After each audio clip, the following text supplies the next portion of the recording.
Maybe I don't meet people because I don't go out much. Maybe I don't go out much because I've no one to go with. Regardless, today the sun was shining and I had an essay due. My procrastination was justified. I needed a book. I didn't need company to go to the library, and it was doubtful I'd have to interact with anyone whilst I was there. Don't get me wrong, I'm not completely alone. I have a friend at uni. Well, he's kind of a friend. I guess I don't really see him much, but he's there when I need him. The weather really was pleasant. I promised myself that I'd make the most of today. I didn't end up keeping that promise. The train was rather empty. I supposed that normal people were at work. I supposed that other students were in bed.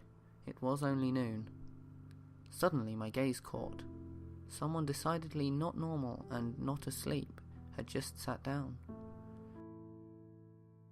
She glowed in the sun. The embodiment of summer itself sat opposite.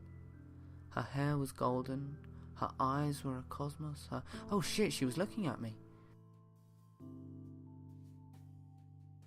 The sun beamed down at me, and I began to regret hiding away from it all summer.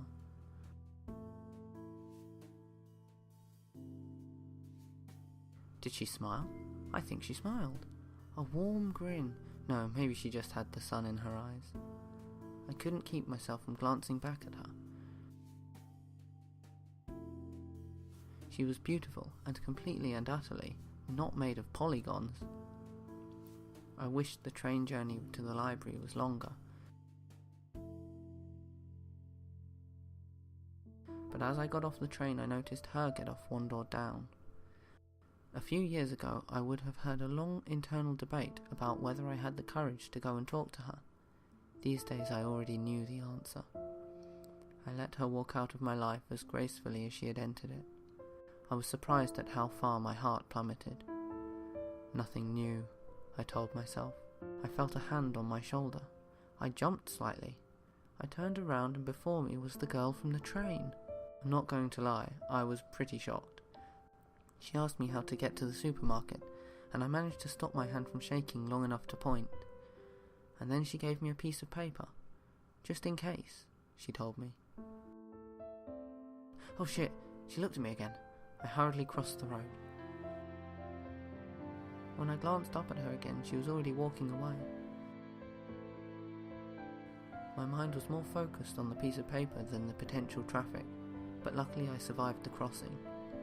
There were numbers on the paper. 11 numbers, starting in 07. Wait, was this? Oh god, it was a phone number. I glanced back at the girl, but she was gone.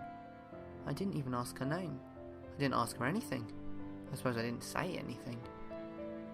I stared at that piece of paper for a long time.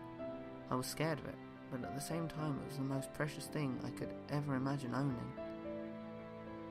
A long time passed and I did eventually end up in the library. The paper was burning a hole in my pocket. It was like a tiny sun, its gravity tearing my thoughts out of orbit and consuming them.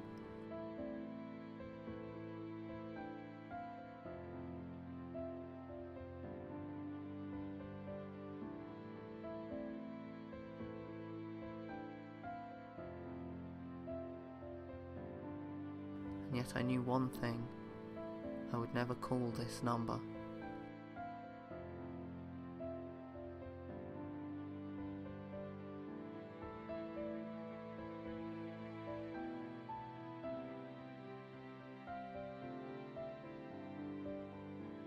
I had to leave it behind.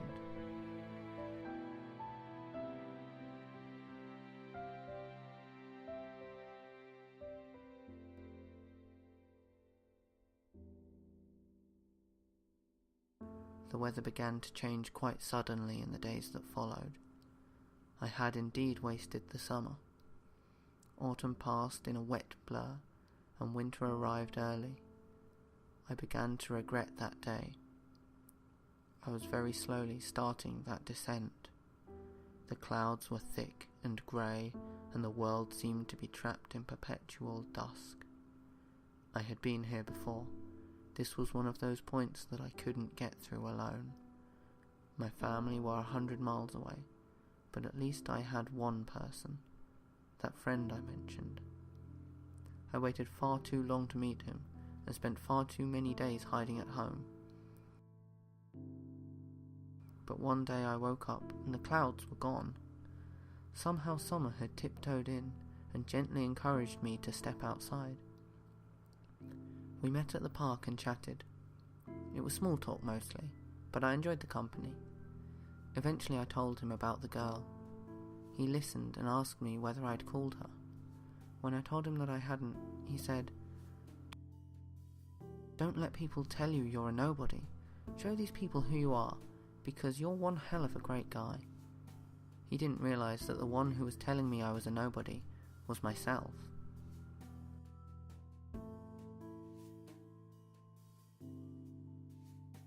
I didn't know about the great guy part, but I had to find that piece of paper. It wasn't even about the girl anymore. I had to prove to myself that I wasn't a nobody. Okay, it was a bit about the girl. Oh God, she was beautiful. Why'd I blown my chance like that?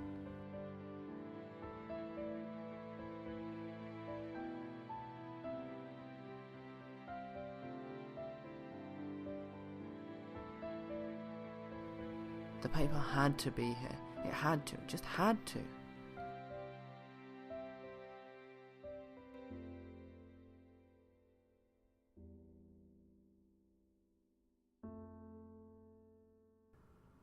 But it wasn't anywhere. Months had passed. Of course it was gone. Realistically, would the girl even remember me? Would she have been mad at me for waiting months to call her? This was probably for the best. I didn't feel up to the walk home.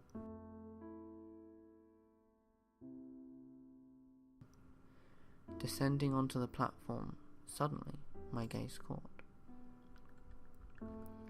She glowed in the sun. The embodiment of summer itself sat just beyond me.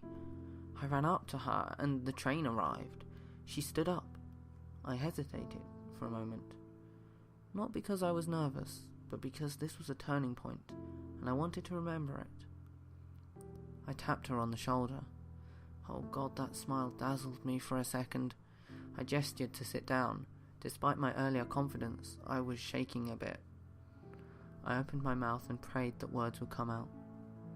"Can you put your number in here?" I asked, handing her my phone. And she did. She'd missed her train, but didn't seem annoyed. As we waited for the next one, I asked her what her name was. Quite fittingly, her name was, of course, Summer. It suited her.